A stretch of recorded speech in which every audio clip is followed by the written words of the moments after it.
What's up, guys? I promised you a very, very special treat today, and you're about to get it. Half mile ahead here is the world's largest collection of vintage trail bikes, and it is absolutely off the hook. The setting is absolutely ridiculous. It's at that huge 400-acre field that looks like God himself planted it there. It is absolutely stunning. It's entirely created by one man, James Hollerick. An amazing journey, starting with 4 vintage Bultaco motorcycles that he restored many, many moons ago. Now he has hundreds of the finest restored racing motorcycles you'll ever see right here in Chester, Massachusetts. Come on down. It's God's country up here, but it's also cow country. Some beautiful farms up here. This is what Jim's farm was. It was a dairy farm. It's on Henry Wood Road, and we're about to check it out. Actually, this is his family. That is part of his farm. This is it. They have an ISDT reunion here every so often, and look at these fields. They set up a huge motocross track in these fields. I'm coming if they do another one. What a great spot for a 500 shootout. 400 acres of pristine country fields. And as we come up here to these 2 red barns, you're not going to see any motorcycle signs. You're not going to see any evidence whatsoever about what lays inside. And it is open to the public, but you've got to call the man himself, the guy who restored all the bikes. He's the curator. He's the caretaker. He's the one you call to make an appointment. And if you want to bring a group in, it's admissions free, but he accepts donations. And I've only been here once before, and the video I took here got more views than any other video I've ever taken, so stay tuned. You're in for a real treat. Any video I've ever put on Facebook got 15,000 views overnight, and this is why. Look around you. This place is spectacular. I feel like it's like something from The Wizard of Oz. I mean, the clouds are over the mountains, and somewhere over the rainbow. We just pulled up, and Christian's like, is this Jim's? Because you can't tell what lays inside here, but you're in for an amazing treat. You're going to see the coolest vintage race bikes you've ever seen. Easy to attach it. It's beautiful, Jim. Well, it didn't go very good. It's got the snow tracks, and check it out. It's even got a little sled for the kids on the back. No, that's for that one there. Oh, for that one there? Yeah. What is that? Oh, you actually sit on that, and that's a snowmobile? That's a snowmobile. It's a Bolin snowmobile. Something I've never seen one of these before. It is so awesome. And the whole place is full of memorabilia, OSA signs, full bore signs, all this memorabilia from the 60s and 70s. And you'll see most of these bikes are in the museum, and it is absolutely spectacular. Here's a Yankee Z, twin cylinder. Yankee Bob's got a bunch of these. 500cc simultaneous firing. Now that could be simultaneous firing, or you could have it alternate fire. The crank could be split, right? I think you could change it 10 degrees at a time. Those are just really cool bikes. Jim's a ex-pro racer himself. He used to race for money when he was a kid, right? You were a pro racer, right? No. Oh, I thought you were expert pro. No, just amateur. Amateur? Yeah. But you won a bunch of races, right? Oh, yeah. Tons of trophies. And Jim has done some ISDT rally reunions here, which a lot of people showed up for. And he's got a lot of my ideas for my museum I got from Jim coming up here.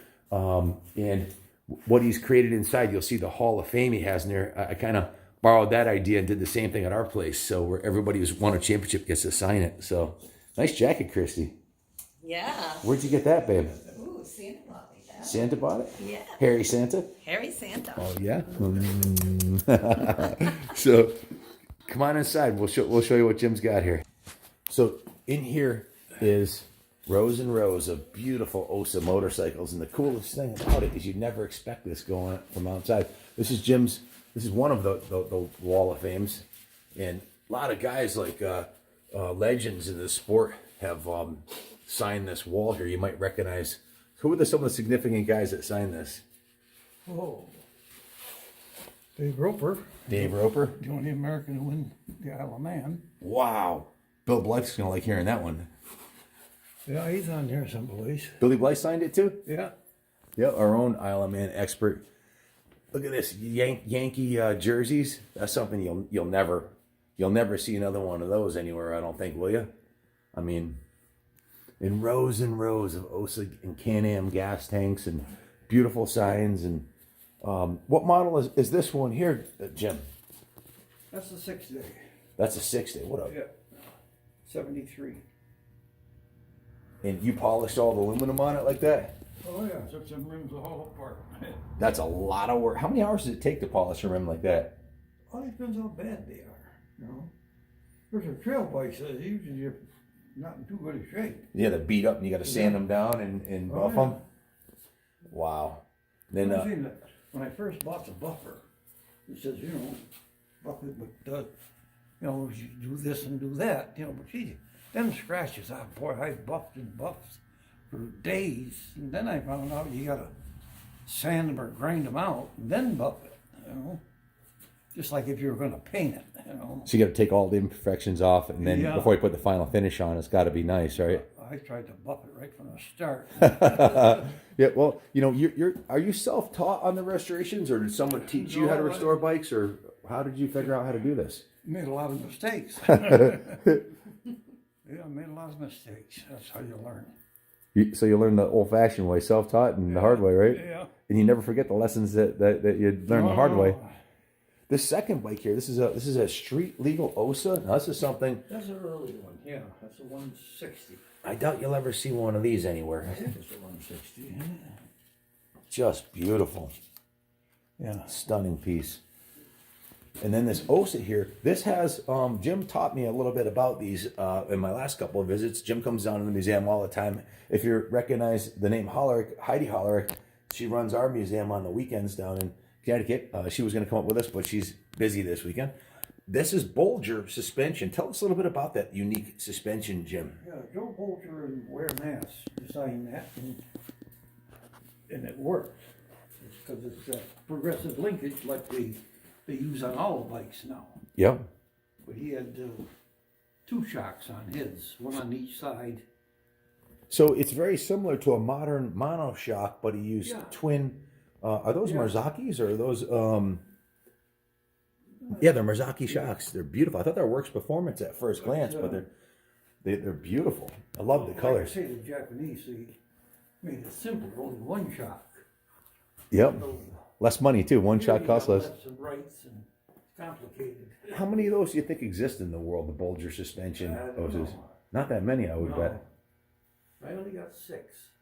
You only have 6. I think you cornered the market. I would bet there's probably not more than 100, 200 of those ever made, right? I would say 100. Most of them got run into the ground. Now, is this a Mick Andrews replica? This one here. Yeah. I think this might have been one of the ones Jim loaned us when we first opened the museum. He loaned us very graciously 20 motorcycles and a couple of the Mick Andrews, because I believe you've got at least 4 or 5 of those here, don't you? Yeah. Those are beautiful. And this here, this was at the New England Motorcycle Museum for a while. This is a champion frame. Now, tell us a little about this one here. That was my head smashing the lamp, but I got a pretty thick head, so. A short tracker that they made in Schenectady. The distributor made them. OSA distributor made them. The only thing OSA is a motor. All the other stuff they bought. So the OSA distributor actually manufactured these for the public? Yeah. It looks like it. 50, 75 of them, that's all. It looks like it would work really well. Like would it be competitive today against the modern bikes, you think, or? I don't know. It looks like it would. Maybe This is. a little short on power, probably. Yep. It would definitely Handle, I guess they handle good. would kick butt in the vintage classes. And this one here, donated by Ed Riley. If you have a vintage OSA bike and you want to see it displayed in the museum, give Jim a call.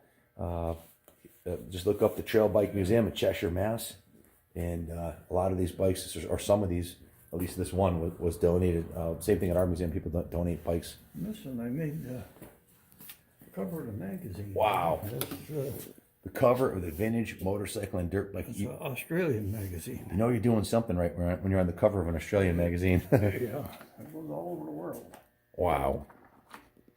Yeah, give me a nice write-up on it. So this is a twin to the other one. So they made 50 of them, and how many do you? Well, 50 or 75. And you've got 2 of them. No, I got 9. 9. Wow. I think. You probably have the 9 remaining museum quality ones, right? I just came upon them, you know. Wow. Another OSA 250 trail bike. This one's really unique. I love the logo. The logo is just beautiful. Yeah, that's a 4-speed. What size is that one, Jim? 250. 250? Most all of them are 250s. Great size. Great bike. This is a little bit newer one, 77. Yeah. What year did OSA go out of business? 78, I think. 78. So that was the second to last year. 78 was pretty skinny. Beautiful collection of vintage SIDI and Boltaco and Factory Mako jerseys, OSA jerseys. Just beautiful. Well done. This is beautiful too. The red and gold. Stunning. I think this one was one of the ones you might have loaned to us, unless it's a twin to another one. Yeah, these were the good ones. 'Cause, well, they were all good, but this was the better one because it was light, about 35 pounds lighter. Wow. Why was it so lighter? Well, the frame, they made a lighter frame out of 4130, and the hubs are smaller. Wow. The light's smaller, everything. Jim, We're stuck in the mud, it made a big difference. Oh, I yeah, bet. yeah. Do you have a favorite in the collection that something that touched your heart as the most fun bike? Like that one, What year is this one? 76, 77, they made them, yeah. When you were racing, which ones did you race? Oh, all kinds, but that was the best one. The light, You had your most success on that one? Yeah. And then this one here, the orange and black, the colors are just beautiful. They picked some really nice colors. The manufacturers today could take a clue. That's Kubota orange. Oh, it is? It's beautiful, Jim. Now, you lay down the paint and striping on these yourself? Yeah. Do you do a single stage or do you do a base coat, clear coat? Well, I did a couple clear coats, but Yeah. usually just the one. Beautiful silver and black. Wow. What size is this one? That's a Relatively? 175. I was going to say the cylinder looks a little smaller. Beautiful, beautiful piece. And look at this, rows and rows of OSA engines. Wow. These engines did you restore these engines? Well, I got them running. You got them all running? Yeah. You can swap parts, you know, the pistons and cylinders and stuff. How did you get them running? Did you put them in a chassis and I then just put them on a frame on the floor. put them in a frame on the floor Yeah. and run an auxiliary tank? As long as they run, you know. As long as it ran, then you would restore them cosmetically. Just beautiful. How long does it take to restore a motor like that? Do you ever time yourself? Oh, it depends how bad they are. Yeah, that's a good point. Yeah, if it's super clean, it's easy, right? Some of them you just paint them, and the other ones you got to go all through it. Very nice, very nice. Like what you did with the display here. We have some OSA engines. I think that I got from you a while back that are in the museum. Yeah. We haven't restored them like this though. Maybe you'll give me the motivation to do it. Now here's a piece you'll never see again. I don't think. Yeah, they never imported that. Wow, that is a beauty. Because they made them in Spain for a couple of years What a stunning piece. after the distributor closed. That's sexy, red and golden. Yeah. Wow. What do you like? What do you think's better, an OSA 250 motor or a Boltaco 250 motor from the They're 7? about the same. Are they designed similar and they run and operate about the same? Yeah. Wow. It has good points and bad points, just like the other one. Now here's a rare piece. You got a Bolger suspension on a trials bike, Yeah. which will It take. is a special one. Wow. I don't think you made too many of them. No. Well, I've never seen one before, and I've been to Daytona 30 times and every museum on the East Coast. So I think you cornered the market on the flat trackers and the Bolgers. Something about this red and gold paint is just beautiful. Yeah. Just beautiful.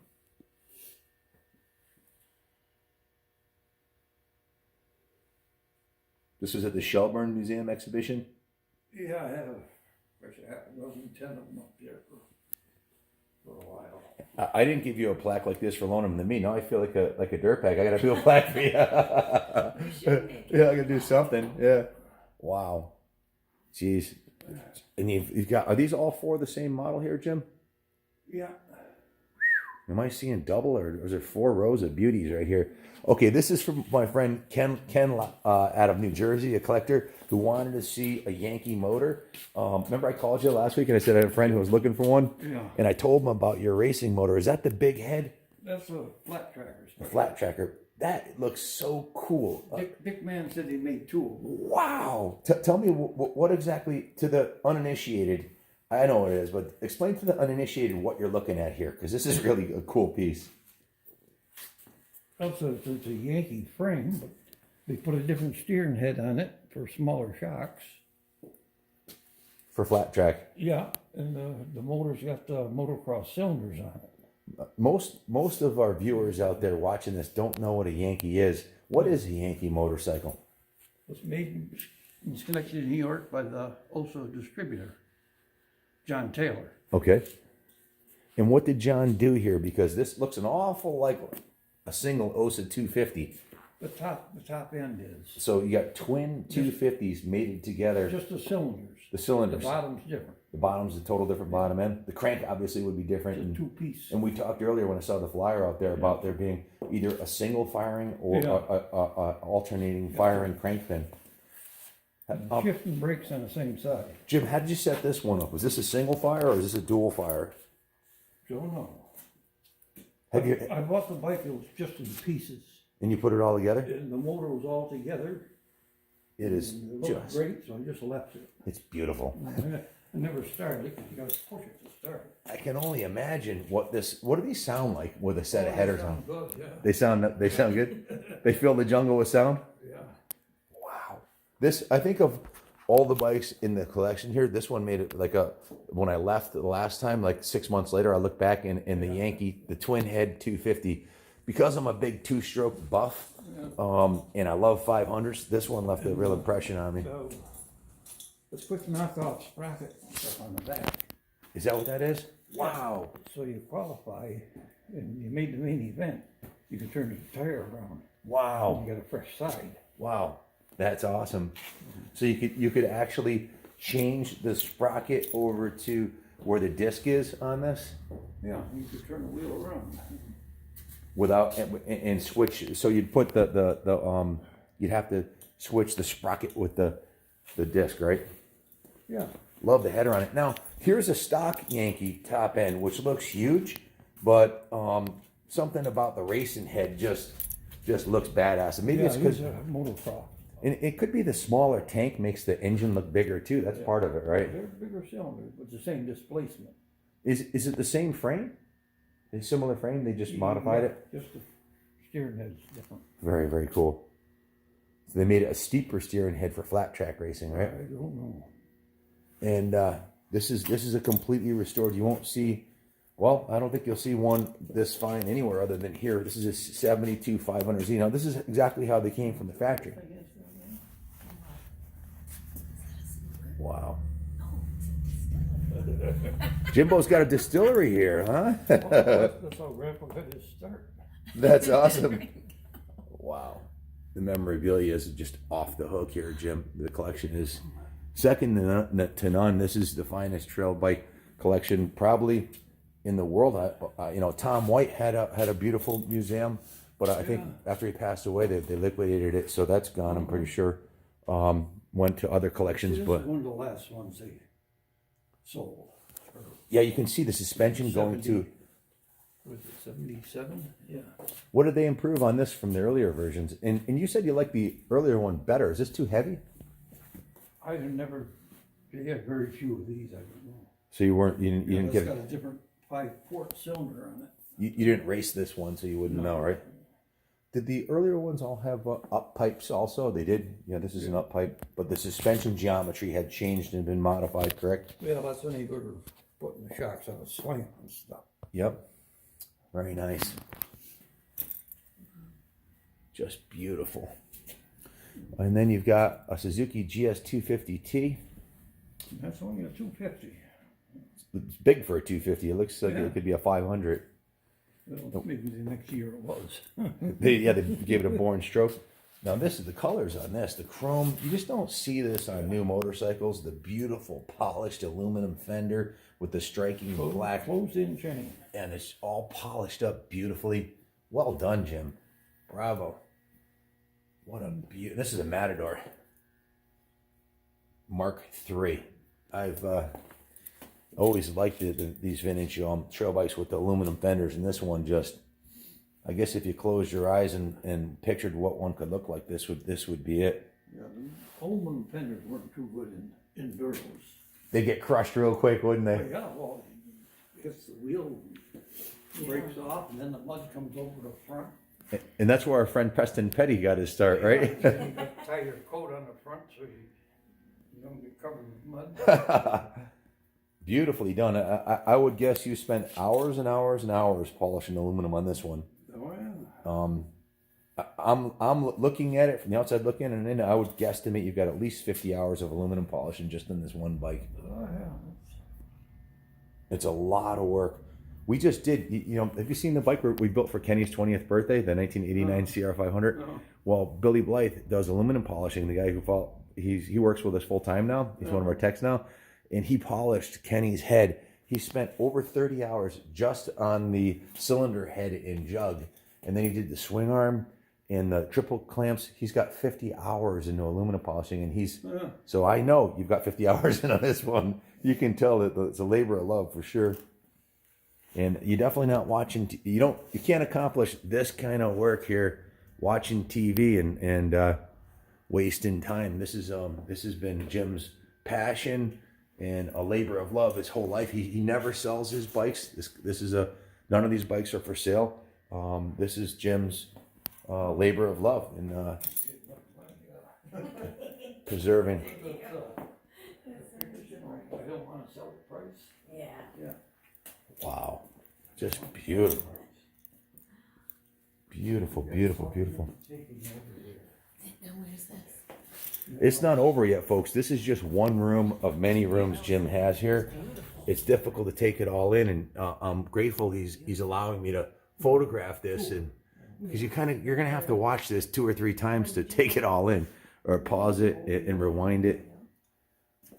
This is back in the 70s when it was politically correct to have gorgeous women scantily clad in your ads. That was made 400 years ago. Man. Nowadays, the left wing would just, you know what it is. Straight up the hill. No. This is the ocean. Hey, honey, if this was a small, you'd look great in this. What is this? It's an OSA halter top. There we go. Jim, there's the legend of the Enduro where that went through the nudist colony. Yeah. Were you at that one? Oh, yeah. What exactly was that about? It was a checkpoint in a nudist camp. And you got a picture here somewhere of it, Oh, don't yeah. you? They didn't tell us about it either. Did that give you a little burst of energy to make it through the rest of the I race? didn't know what the hell was going on. You guys wanted to come back, huh? This is actually Tom Penton. If you've heard the Penton story, the Pentons have been here, haven't they? Oh, yeah. True legends of the sport. Absolutely. Jim, the back room here has got some beauties in here. Let's take a peek back here. Wait till he turns the light on back here. You're in for a real treat. Look at this. Just stunning. Absolutely amazing collection of memorabilia. Lifetime labor of love here. Look at all the license plates from all over the country.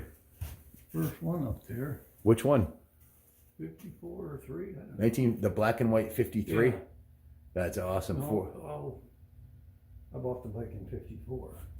Oh, you bought us at 54? Yeah, I had a 53 plate on it. Okay. So Used Indian. what is this, Jim? Dragster. Wow. Hey, maybe you should fire this up for the 500 shootout next summer and come show the young punks what's up.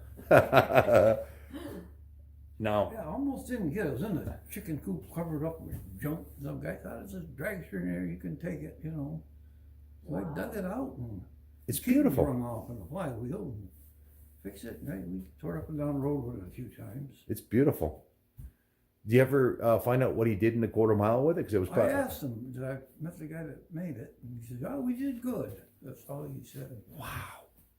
You'll never see another one, folks. No, you won't. 67 OSA Wildfire 230. Wow. Look at this. That one don't run. Never got that run. It looks cool, though. Hand shifter. It is just awesome. Springer front end. Yeah. Now, what is this, Jim? CZ. CZ. Czechoslovakian. If you've never seen one before, don't feel bad. Neither have I. And this is what I do for a living. So And now we get to the Hodaka Dirt Squirt. There'll be a lot of cool Japanese bikes upstairs you'll see. So stay tuned. This is a Dirt Squirt. Now, that was back when they had a sense, manufacturers had a sense of humor. They had the Dirt Squirt, the Road Toad. Everybody remembers them names. Yeah. Yeah, how can you forget a chrome tanked dirt bike? It was every 15-year-old's desire. Wow. Really? Oh, goodness. Here you've got a Rickman. This guy's holding a number 1 plate. What's up with that? Did he win a championship or something? He must have. That's the guy that raced. I got the bike, but I don't think it's the same one. I think he gets his hair cut in the same place I cut my hair, which is nowhere. I haven't cut it in years. He got maybe beat by a decade. Although at my age, my hair doesn't grow very fast anymore. So, but hey, I count my blessings. It's not falling out. Yes. My brother's bald as a cue ball. 2 years older than me. He got all the ladies younger in life because he had long blonde hair. Now he's bald. And look who laughs last. Me. I've got the pretty blonde. You're terrible. I am. But you love it. That stands for there. And Wow, look at that. That is cool. Dot. Well, what's the scoop of that, Jim? Devoid of trouble. Is that really the name of the bike? Yep. The manufacturer, they had a sense of humor too, right? Devoid of trouble. Now, were they really devoid of trouble? well, I don't know. I'm gonna. It's got a Villiers motor in it. Yeah. Wow, that is just beautiful. It's got a lead link front end too. Yeah, that's a sexy little bike right there. Heavy, very heavy. It's heavy. Yeah. Have you ridden this one? Yeah. Look at all the full bore boots. Did you restore the boots too? Yeah, shine them up. Wow. What can't you do, Jim? CD sent me a book there on that. Wow.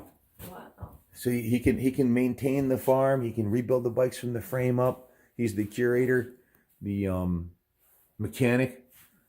He does it all here. Let me guess. You probably even did electrical work here for the lighting, didn't you? No, I had an electrician do it. Okay.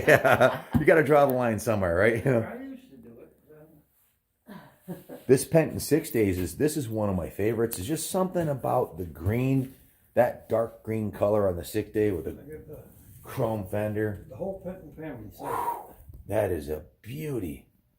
The whole Penton family signed it? Yeah, I see the signatures. Wow. Al Bourne, Tom Penton, John Penton. How old is John now? He's got to be 90 now, right? it. Yeah. We were all at Mid Ohio. Were you there this year? No. No. You coming this year? You got to come. You gotta come. You got to do the lap, Legend of the Champions lap one more time. No, we gotta go out there again. I'll film you. Jim came to the Mid Ohio thing and he rode a vintage Honda 250 Enduro. Yeah. Christy and I were on a KZ 1000 or something. Yep. I started dead last and passed everybody, and then they told me it's not a race, so knock it off. So I almost got kicked off. That was fun though, wasn't it, Jim? Definitely got to come this year. Just fly out and we'll pick you up at the airport. This is a beautiful color too. Is this Hugger orange here? This is what color is this? I know that's orange. I think that's an original. They really had a. Yeah, this is original. This one. That's an original one. So there's just something about the orange with the gold and white, and then like this gold with the orange and black. They really had a knack at picking colors, didn't they? When you say this is original, this is one you have not restored. So this is Well, an the fenders and the fiberglass is original. original. Yeah. What are the odds of finding one like that? Because most of them got smashed and crashed Well, and broken and busted. And I think the fenders came from one place and it came from a different. but you did not polish the aluminum on this one. This is original. No, Original. This is what we'll call original patina, then, right? yeah. Wow.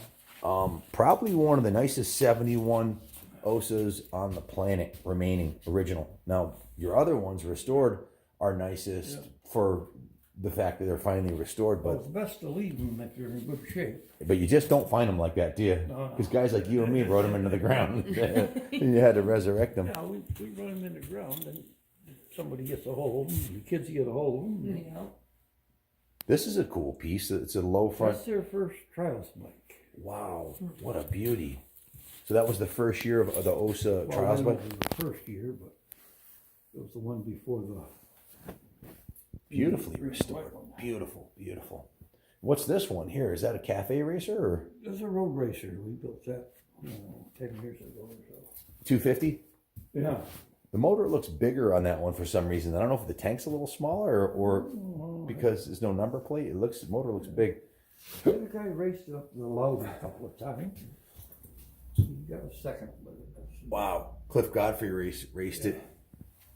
This is a what does MAR stand for? Mick Andrews replica, right? This looks different than the other Mick Andrews replicas though. That's a 350. Oh wow, it's a big boy. Well, I think it's a 310 really. They call it a 350. Must be a bigger bore or stroke or something, right? Well, he just bored it out. What's this one here? That's the same as this one. That's a trials. It looks tall. And now we got a Rokon. Here's something you won't see too often. We've got a bunch of these at the museum. This is a 1976 American Spirit decal there. Lay down shocks. Sox motor, like a snowmobile motor almost, right? You got an OSA 6 day. Another OSA. A blue and orange OSA flat tracker. Here's a Dalesman. That's English. That's an English bike. You got a tote goat over here. What a beautiful piece. Wow. 48th International 6-Day Trials. And this is Pathfinder's MC Motorcycle Hall of Fame Museum. Yeah, that's when I had the reunion here. Wow. What is the Motorcycle Hall of Fame Museum? That's the AMA, the American. AMA sponsored that event? Yeah. Wow. So this was signed by some of the movers and shakers of the industry. All the big dogs. All the big championship racers. So this was a 30th anniversary reunion of the 48th International 6-Day Trials, right? Yeah. So mostly these guys were all vet riders at that point, right? They were all 50 and up. All over. It was Wow. a great event. Are you going to do it again? No. Why? They're talking about having a get together though.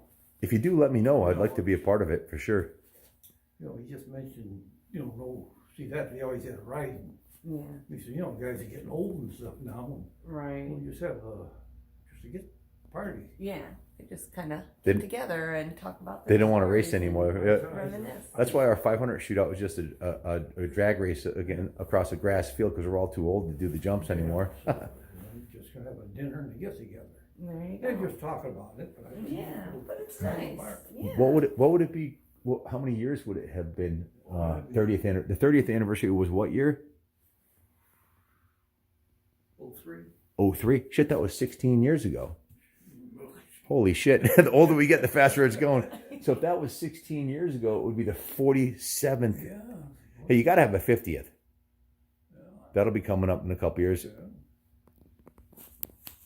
There's another Mick Andrews, the Tote Goat, which a lot of people got their start on these little mini bikes. That's a cool piece. Here's a beautiful OSA, another Bultaco. Now this is a beautiful paint job. This is a Captain America edition right here. I didn't do Waiting that for you one. to come on that. Love the paint I job. like that. Hold on a second, honey. Let's see.